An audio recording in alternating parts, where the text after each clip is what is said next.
5, strong. 6, ever youthful. 7, wonderful linguist. Adding to the list these 4 exceptional qualities of Krishna, it is to be understood that the aggregate number of qualities of Krishna is 64. Srila Rupa Goswami has attempted to give evidences from various scriptures about all 64 qualities present in the person of the Supreme Lord. So, this is the ultimate explanation why Krishna is considered to be the Supreme Godhead. He has all these 64 qualities in fullness and unlimited. If someone asks you, why is Krishna the Supreme Lord? You can tell him this answer. Srila Vyasadeva says, Krishna is Bhagavan Swayam, the original Godhead, the original Supreme Personality. Krishna himself, he confirms in the Bhagavad Gita, Matta Parataram Nanyat Kischit Asti Dhananjaya. There is no truth superior to me. Everything rests on me as pearls are strung on the threads. You have heard this before? This shloka? Anyone heard of this shloka before?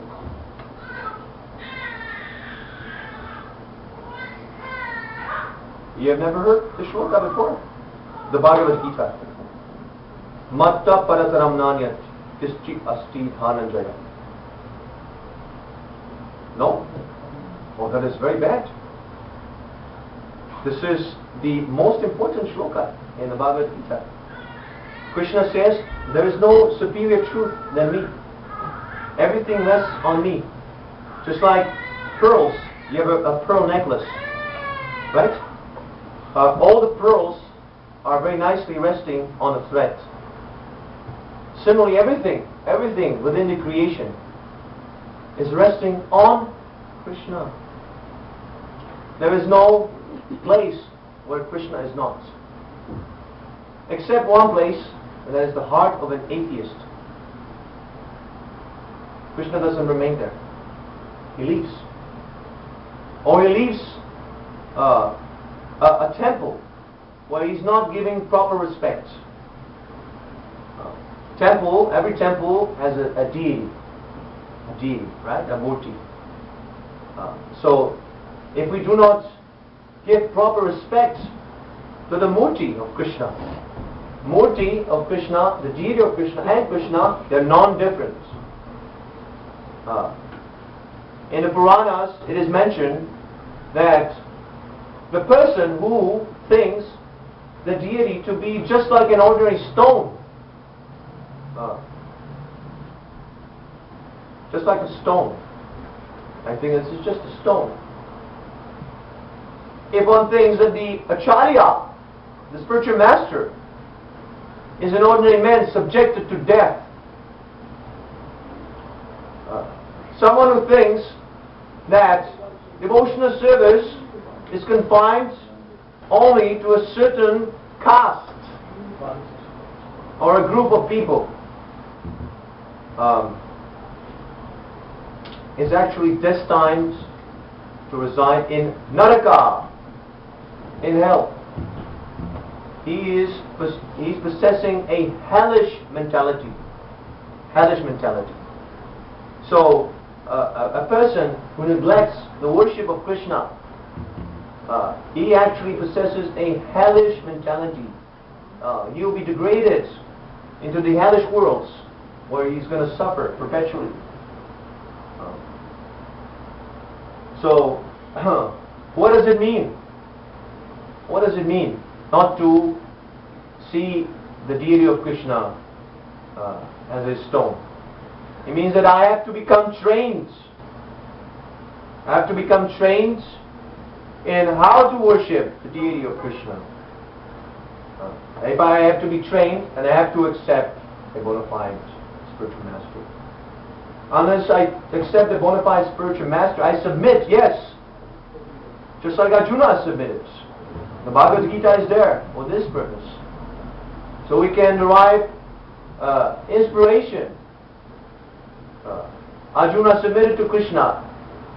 First he was arguing, Krishna, why should I engage in this battle? There's my family members. There's my spiritual master. How can I go now with a sword and fight with them? You are advising me very badly, Krishna. You are very bad. So he was arguing like this. So of course Krishna, he smashed him. He says, you are speaking learned words, but you're lamenting for something that no learned man laments for. What is that? What is that? Does anyone know? The Bhagavad Gita.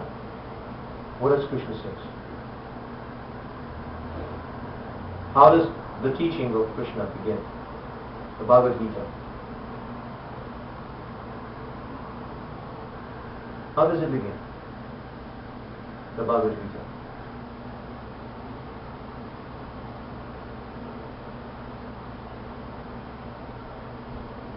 Alright. Okay. We have the Bhagavad Gita here.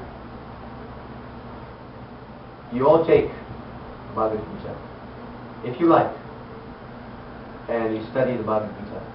You have to. You have to. I am a Western. I have nothing to do with India. I was born in Slovakia, so far away. And I am explaining the Bhagavad Gita to you. This is not okay. You have such a great advantage, taking birth in India, or coming from an Indian background. It comes naturally, Krishna, Janmansthmi, everything. But if you do not know the science of the Bhagavad Gita, Krishna himself, he says, Evam parampara praptam imam rajasa vidu sikalaneya mata yuganasta parantapa. The succession was broken. Why? Because the science was forgotten. Similarly, the Vedic culture, the original Hindu, Indian culture, will be finished. Will be finished if we forget the science, if we do not learn the science from a bona fide spiritual master. This sentiment, it will not last for long. Sentiment comes and goes, just like anything in this material world. Sometimes you're happy, sometimes you're sad. Comes and goes. But Krishna, the real truth, the bona fide, absolute truth, never changes. Never changes. Just like 2 plus 2 is 4. 2 plus 2 is 4. In last century, was it 5? No, it was 4. Similarly, 2,000 years from now, it will remain 4. Because this is science. Similarly, the science of Bhagavad Gita remains as it is. As it is. And this is what the Western world will appreciate. You will appreciate. So this is the mission of Lord Chaitanya. Lord Chaitanya, you have heard? Lord Chaitanya? Sri Chaitanya Mahaprabhu. You heard Lord Chaitanya? Okay.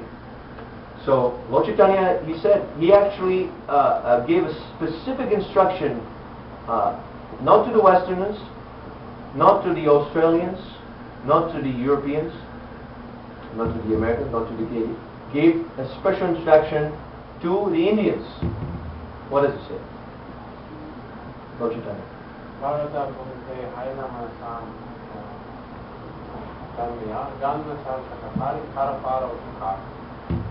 Yes.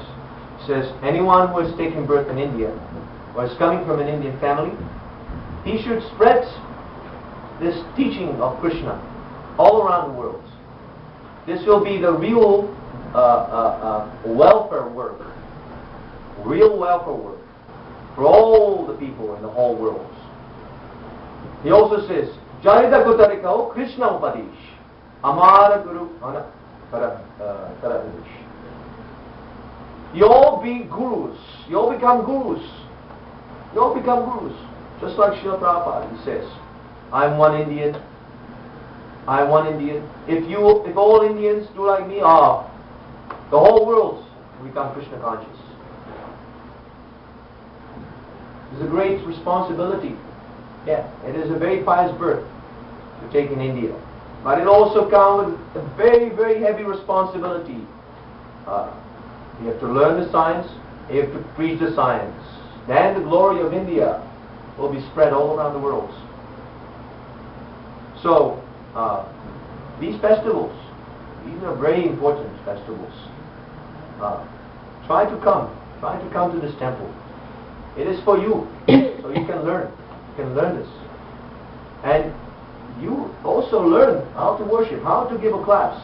You sit down like me, and you preach from the Bhagavad Gita. Preach to the Westerners. The Indians, yes, they accept Krishna, very good. But the Westerners, they need this very much. Because they have come to the edge of materialism. Now everything is finished. Now they've exhausted all pleasures, everything. Casinos, brothels, what do you call it, strip clubs, everything they have tasted. Now they interested. Atata Brahma Jigyasa. Now they're interested. What the hell am I doing here? What is the purpose of life? And the sentimental religions are not sufficient anymore.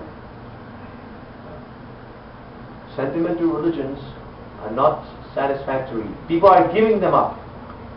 They're giving up Christianity. They're giving up Islam. Yes.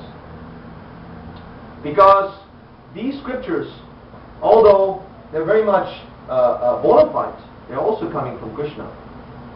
They do not contain an elaborate explanation of pure devotional service. Therefore, they are misguiding. They're bonafide, but they're misguiding. So that you have in your Vedas. You have that. It's all there. And those who are Christians, those who are Muslims, those who are Buddhists, if they're sincere in their particular religion, they will connect with the message of the Vedas. They will see that yes, this is what Lord Jesus Christ is teaching. This is what Prophet Muhammad is teaching. This is what Lord Buddha is teaching. But way much more is there. Bhagavad Gita contains all the conclusions the Bible has, the Quran has, the Torah has. But a little bit more. It contains more. So this is what the Indian people can give to the Westerners. They cannot give the material opulence, right? In India, the material opulence is not. Actually, there is material opulence. The real opulence is a culture, right? But in terms of economical advancement, it is not that developed as the Western world. So, in that sense, we cannot give to the West. But the West, economically developed, first class, top notch, top of the world. But no culture, no education. And that's why even people have so much money. Everyone is divorced, no family. Everyone simply marrying for sex life and then divorcing. People committing suicide. People take drugs. They don't know what to do with themselves. So you help them, they will appreciate.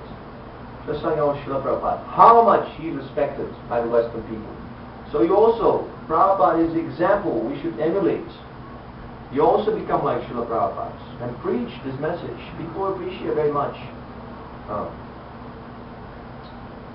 So I shall stop here this pravachan, and if there are any questions, ask. No, I have a question. Yes, please. Because you explained before, all other demigods and gods like Brahma and Shiva, they have like all qualities. And Krishna has 4 more. This is special. And you explained that, but we don't have the vocabulary to explain that even 4 special qualities that Krishna has, because he is the Lord Krishna, he is the only one supreme because of this force, on the top of another evidence. Yes. So I think you explained very good, because these things even I didn't know before. Okay. I knew this one, but not clearly. So what four more? I know if he has a four more quality than another, like even Brahma and Shiva is close to Krishna, yes. but Krishna has four more qualities. Actually, Brahma, there's a difference. Brahma is not like Shiva. That was actually mentioned. You were not here at that time. We're reading from the Srimad Bhagavatam. Shiva, Brahma is like a living entity, like a jiva, like us. But the difference is that Brahma has these qualities in full. He is a pure devotee. That's why they manifest in full. 78% what Krishna has. But Lord Shiva is a little bit more than that. Okay. Because Lord Shiva is not a jiva. He's actually a special type of tattva, where the jiva tattva, the minute, parts and parcel, Lord Shiva is in between the jiva and Vishnu tattva. It's called Shambhu tattva. So he's a little bit different. There's a slight difference between Brahma and Shiva. But even Lord Shiva is not equal to Narayan, and even Narayan is not equal to Krishna. Oh, of course. Because that's why you explained that Krishna has four more. This is not what I explained. No, this is what Rupa Goswami, the prime disciple of Sri Chaitanya Mahaprabhu, explains in I knew these Janmansthmi. four more, but now from you I learned these four more. Even I didn't understand 100%, but yeah, this is a very good book. Nectar of Devotion, Bhakti Rasamrita Sindhu. It explains all the intricacies of Bhakti Yoga. Very nice. And it was given by Rupa Goswami, who did this on the order of Sri Chaitanya Mahaprabhu, who is no different than Krishna. You know, Lord Chaitanya, he ordered Rupa Goswami that you write about this Bhakti Yoga, you know, give evidence from the scriptures, so you establish the Bhakti Yoga very firmly. You know, not as a sentiment, but as a science. Even he also explained why people asking, we have lots of deities, God and Goddess, so why Krishna is supreme? So I think you can undoubtedly say why Krishna is supreme, because he has more qualities than other. Yes. So I think the main thing, what I understand, is very, very important for us. Everybody, we have a lot, India, we have lots of, you know, belief, lots of, you know, and everybody, why not, you know, Ram is not the supreme, why is not another, Brahma is not the supreme, why Krishna? We see the answer. Why Krishna is supreme? Undoubtedly he is supreme. That is the explanation he gave us. These qualities only the Krishna has. That's why he is supreme. Yes. I can tell you from my personal experience, when I first read the Srimad Bhagavad Gita by Srila Prabhupada, back in Slovakia, it was a long time ago. At that time, I was not a devotee. I was, you know, completely ignorant of the whole thing. What attracted me was that Srila Prabhupada explains that there is the Supreme God, even in the Bhagavad Gita, what is, you know, generally understood as Hinduism. And this has really attracted me because I knew about Christianity, the Christian concept, that there is the Supreme God, Father. So when Prabhupada explains that here the Bhagavad Gita explains the same thing, I was very much impressed. There was something I could identify with. Yes, okay, there is Supreme God here also. It is not sectarian. Right. You know? This is the problem, that we all concoct our own way. And that's why there's struggle. Religion against religion, fighting, so on and so on. If we simply follow whatever is in Islam, in Quran, in the Bible, in the Bhagavad Gita, there is no quarrel. Because all of these scriptures, they say there is the Supreme Lord, there is God. The only benefit of the Bhagavad Gita and that explains who is that God, who is that Father, what is His form, what is His name, what are His qualities, His associates, what He likes to do, what He likes to be offered. Yes. Absolutely necessary. Yeah, and sorry to interrupt you. Even Buddhism, even Buddha never ever said, I am the God, I am the Supreme. He gave some instruction how people have to live like this way, this way, this way. But he never declared, I am the God or the who is the Supreme. Lord Buddha, sorry, just there's a slight difference, because Lord Buddha, that was his whole doctrine, that there is no God. No God. He was preaching atheism. Yes. But that was for a reason. At that time, people were misinterpreting the Vedic version. Yes. Misinterpreting. There is some recommendation of animal sacrifice in the Vedas. But unfortunately, people, they opened slaughterhouses. They started killing cows and eating the flesh. They've taken one portion and they misinterpreted. Now we can kill massive scale. The sacrifice recommended in Vedas is to simply test the mantra. In the past, the Brahmins were so expert that when they were performing the yajna, they would put the animal in a fire and it would come out with a new body, fresh body.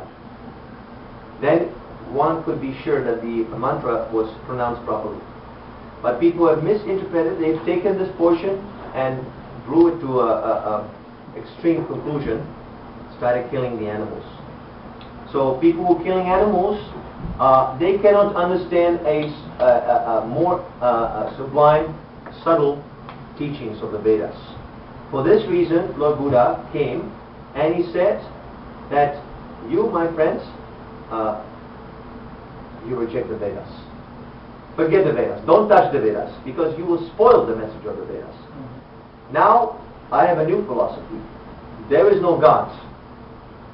So people very much like, oh, there is no God. Oh, I like this guy. I like this very much. You like this very much? Yes, sir. Okay. So I have one condition. Yes? Ahimsa. Don't kill the animals. Okay? That was the trick of Lord Buddha. And Lord Buddha's teachings were defeated by another great Charya, Shankaracharya. He defeated the Buddhist doctrine. He said, there is no God. How does this make any sense? There is Brahman. Otherwise, how this whole is manifested? There is Brahman. Shankaracharya, however, he said that we're all Brahman. You're also God. Everyone is God. No discrimination. Therefore, his teachings were defeated by Ramanujacharya. And he established, you are God, but you're a tiny God. And Krishna is the Supreme God. Like that. So, there's a slight difference. But if someone follows Lord Buddha's teachings and he refrains from eating flesh, if one is vegetarian, it's very, very favorable for spiritual life, because the meat creates so much disturbance in the mind. The mind cannot assimilate, cannot focus, so much agitation. So there's a meaning in Lord Buddha's teachings also. You simply have to follow. The problem is that people don't want to follow. They want to command. They want to control. They don't want to be submissive.